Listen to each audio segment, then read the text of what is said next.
Corona के बाद अब दुनिया को मंकी पॉक्स का डर सताने लगा है, जिसकी वजह से एक बार फिर से दहशत में लोग आ गए हैं। अब तक 80 देशों में 16,000 से ज़्यादा लोग मंकी पॉक्स की चपेट में आ चुके हैं।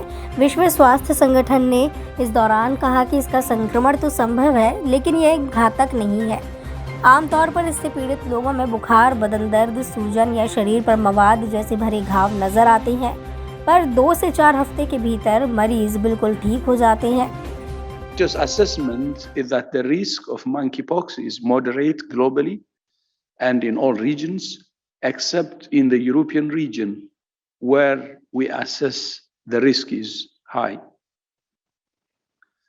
There is also a clear risk of further international spread, although the risk of interference with international traffic remains low for the moment. So in short, we have an outbreak that has spread around the world rapidly through new modes of transmission about which we understand too little and which meets the criteria in the international health regulations. For all of these reasons, I have decided that the global monkeypox outbreak represents a public health emergency of international concern. Although I'm declaring a public health emergency of international concern, for the moment, this is an outbreak that's concentrated among men who have sex with men, especially those with multiple sexual partners. Stigma and discrimination can be as dangerous as any virus. But with the tools we have right now, we can stop transmission and bring this outbreak under control. बताते हैं आपको इस video में कि monkey pox से कितना डरना ज़रूरी है और ये कितना लोगों के लिए घातक है। विश्व स्वास्थ्य संगठन के मुताबिक किसी भी संक्रमित शख्स के नज़दीक संपर्क में आने से मंकी पॉक्स हो सकता है। यूरोपीय देशों में ज़्यादातर पुरुषों के साथ यौन संबंध रखने वाले पुरुषों में ये संक्रमण देखा गया।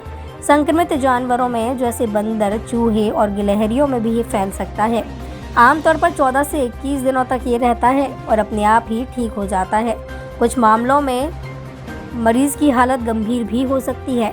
पश्चिम अफ्रीका में इससे मौत होने के मामले कई दर्ज किए, हालांकि 1% से भी ज़्यादा कम है। WHO के अनुसार सामान्य आबादी में मृत्यु दर 0 से 11% तक हो सकती है और छोटे बच्चों में ये ज़्यादा जानलेवा हो सकता है। इस संक्रमण का फिलहाल कोई भी उपचार नहीं है। यूरोपीय देशों और अमेरिका में चेचक का टीका इलाज में लिया जा रहा है। अमेरिका में आंकड़े बताते हैं ये मंकी पॉक्स को रोकने में 85% प्रभावी है। चेचक का टीका ACAM 2000 भी काफ़ी प्रभावी है।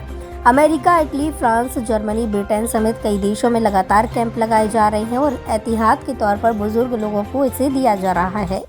ACAM 2000 वैक्सीन में ऑर्थोपॉक्स वायरस की एक अलग प्रजाति का कमज़ोर करके डाला गया वायरस होता है। जब ये शरीर के अंदर जाता है तो प्रतिरक्षा तंत्र को लगता है कि हमला हो गया है और वो इससे निपटने में जुट जाता है। विशेषज्ञों का कहना है कि भारत में 1980 के दशक तक बच्चों को जन्म के समय से ही चेचक के टीके लगा दिए जाते थे। ऐसे में 40 साल से ऊपर वाले लोग जिन्हें चेचक के टीके उस समय लगे थे, उन पर अब मंकी पॉक्स का खतरा भी बहुत कम है। फोर्टिस अस्पताल वसंत कुंज के निदेशक और डॉक्टर मनोज शर्मा ने कहा है कि ये स्पष्ट हो चुका है कि मंकी पॉक्स अंतरंग संपर्क से फैलता है, इसलिए सतर्कता इसके लिए बेहद ज़रूरी है।